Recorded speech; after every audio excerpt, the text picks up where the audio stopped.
मुश्किल समय में धैर्य नहीं खोना चाहिए। एक बार एक व्यक्ति दिन भर मजदूरी करके पैसे कमाने के पश्चात अपने घर की तरफ जा रहा था। सर्दियों के दिन थे और शाम ढल चुकी थी। सर्दी से बचाव के लिए उसने चादर ओढ़ रखी थी। उसके इलाके में डाकुओं का बहुत प्रकोप था। अक्सर डाकू लोगों से उनका धन और कीमती सामान लूट कर ले जाते थे। वो व्यक्ति शारीरिक रूप से मजबूत और ताकतवर था। जब वो अपने घर की तरफ जा रहा था तभी एक डाकू अचानक से उसके सामने आ गया और उसको बंदूक दिखाकर कहने लगा कि जो कुछ भी है तुम्हारे पास मुझे दे दो। उस व्यक्ति ने भांप लिया कि यह डाकू शारीरिक से तो मुझसे कमजोर लग रहा है, इसकी असली ताकत इसकी बंदूक है। अगर किसी तरह मैं इसकी ये ताकत खत्म कर दूं तभी इससे जीत सकता है। उसने अपनी पैसों वाली पोटली निकली और उस डाकू को देकर रोने गिड़गिड़ाने लगा। वो व्यक्ति डाकू से कहने लगा कि मेरी पत्नी बहुत झगड़ालू है, उसने मेरा जीना हराम कर रखा है।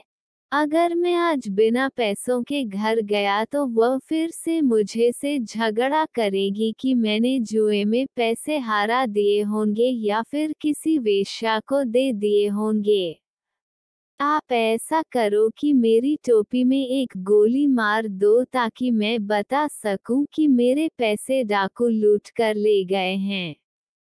डाकू उसकी बातों में आ गया और उसने टोपी में एक गोली मार दी। अब वो व्यक्ति कहने लगा कि घर परिवार को लगना चाहिए कि मुझ पर बहुत शक्तिशाली डाकू ने हमला किया था, इसलिए मेरे कोट में भी गोली मार दो। व्यक्ति ने कोट उतारा और डाकू ने उसमें गोली मार दी। जब जैसे ही डाकू जाने लगा वह व्यक्ति बोला कि आप मेरी एक प्रार्थना और मान लें और मेरी चादर में भी 2-4 गोलियां मार दें। डाकू ने जाने की जल्दी में उसकी वह बात भी मान ली। इस बार भी डाकू जैसे ही जाने के लिए मुड़ा वह व्यक्ति फिर से बोल पड़ा, मेरी एक बात और मान लो। डाकू गुस्से से तमतमा उठा और कहने लगा कि अब बस कर, आगे तेरी पत्नी और परिवार के चक्कर में मेरी सारी गोलियां खत्म हो गई है। उस व्यक्ति ने जैसे ही यह सुना उसने तुरंत उस डाकू को दबोच लिया और अपने पैसे वापस छीन लिए।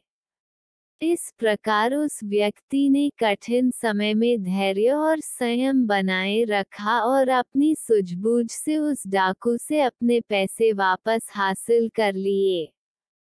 इसलिए हमें मुश्किल समय में धैर्य नहीं खोना चाहिए और अपने विवेक से निर्णय लेने चाहिए।